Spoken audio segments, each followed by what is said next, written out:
होता है चाहिए के अर्थ में। क्या होता है? चाहिए के अर्थ में। तो यहाँ देख सकते हैं प्रत्यय दिया गया है एत, एताम, एयु, ए, एतम, एत, एयम, एव, एम दिया है ना जी। क्या दिया है? एत, एताम, एयु, ए, एतम, एत, एयम, एव, एम दिया ना ये। तो इसी प्रत्यय की सहायता से जो है हम लोग धातु रूप बनाते हैं। तो यह किसका प्रत्यय है? विधि लिंग लकार का। किसका है? विधि लिंग लकार का प्रत्यय है। तो इस विधि लिंग लकार के प्रत्यय की सहायता से हम लोग विधि लिंग लकार में धातु रूप बनाते हैं। बनाते हैं कि नहीं बनाते हैं?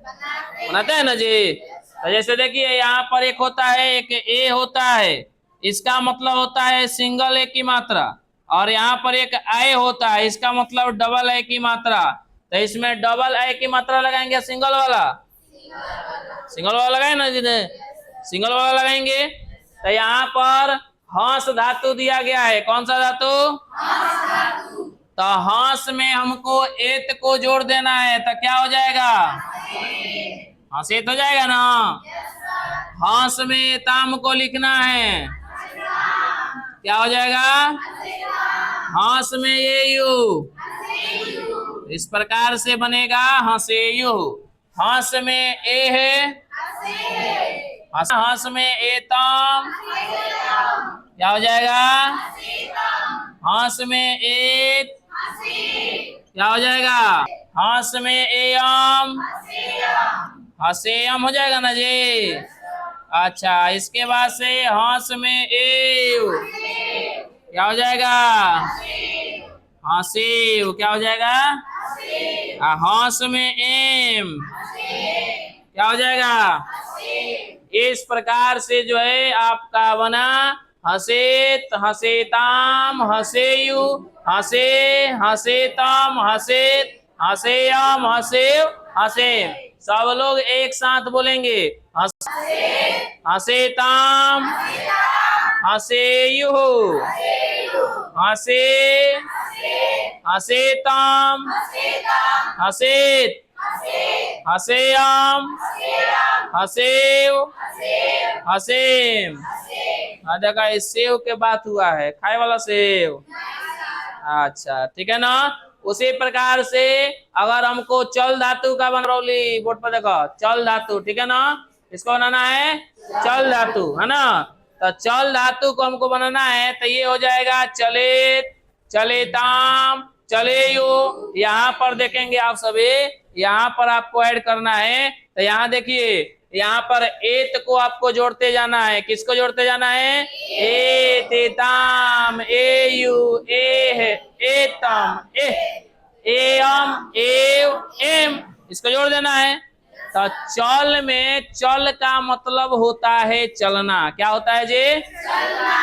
तो इस चल में आपको एत को जोड़ देंगे तो क्या बनेगा? चलेत बनेगा ना जी। चल में ताम, चलेताम। चल में एयु, क्या हो जाएगा? चल में ए है, चल में एतम, चल में एत, चल में एयम, चल में एव, चल में एम। चले हो जाएगा ना जी। इस प्रकार से आपका बन जाएगा चलेत, चलेताम, चलेयु, चले, चलेतम, चलेत, चलेयम, चलेव, चलेम।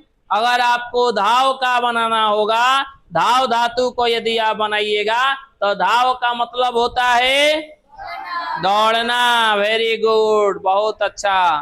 धाव का मतलब क्या होता है? दौड़ना होता है ना जी। तो धाव का बनाएंगे तो बनेगा धावेत, धावेताम, धावे,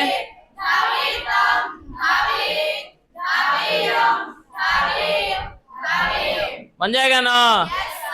गम माने होता है जाना, गम माने इसका आदेश गछ चलता है। क्या चलता है?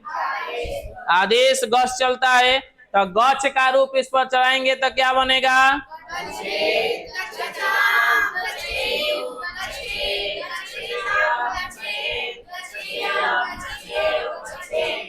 एक साथ आवाज नहीं आ रही है, बोलेंगे गच्छेत, गच्छेताम, गच्छेयुः, गच्छेः, गच्छेताम, गच्छेत, गच्छेयम्, गच्छेव, गच्छेम। और ये विधि लिंग लकार का प्रत्यय है और इसकी सहायता से हम धातु रूप बना रहे हैं, सीख रहे हैं, है ना। तो विधि लिंग लकार का मतलब क्या होता है? चाहिए का अर्थ में होता है ना जी। तो वाक्य के अंत में आपको चाहिए दिखाई देगा तो आप समझ जाएंगे कि हमको जो है विधि लिंग लकार में वाक्य को बनाना है। तो यहाँ पर यदि हम लिखें कि उसे, है ना, पढ़ना चाहिए, क्या करना चाहिए? पढ़ना चाहिए। तो उसे का संस्कृत हो गया सह, क्या हो गया? सह तुम्हारा प्रथम पुरुष एक वचन का, तो क्रिया भी प्रथम पुरुष। इसमें क्रिया क्या लग रहा है? पढ़ना क्रिया है ना जी। पढ़ना का संस्कृत क्या होता है? पठ होता है ना। तो इस पठ में आपको प्रथम पुरुष एक वचन का प्रत्यय जोड़ देंगे तो क्या हो जाएगा जी? तो ये हो जाएगा पठेत, यानी उसे पढ़ना चाहिए। बोलो, कुछ पूछ रहे थे? उसी तरीके से अगर हम लिखें कि उसे खेलना चाहिए, उसे खेलना चाहिए, तो उसे का संस्कृत स होता है ना जी। या खेलना का क्या होता है? क्रीड होता है ना। तो क्रीड में एत को लगा देंगे, क्या हो जाएगा? क्रीडेत हो जाएगा ना।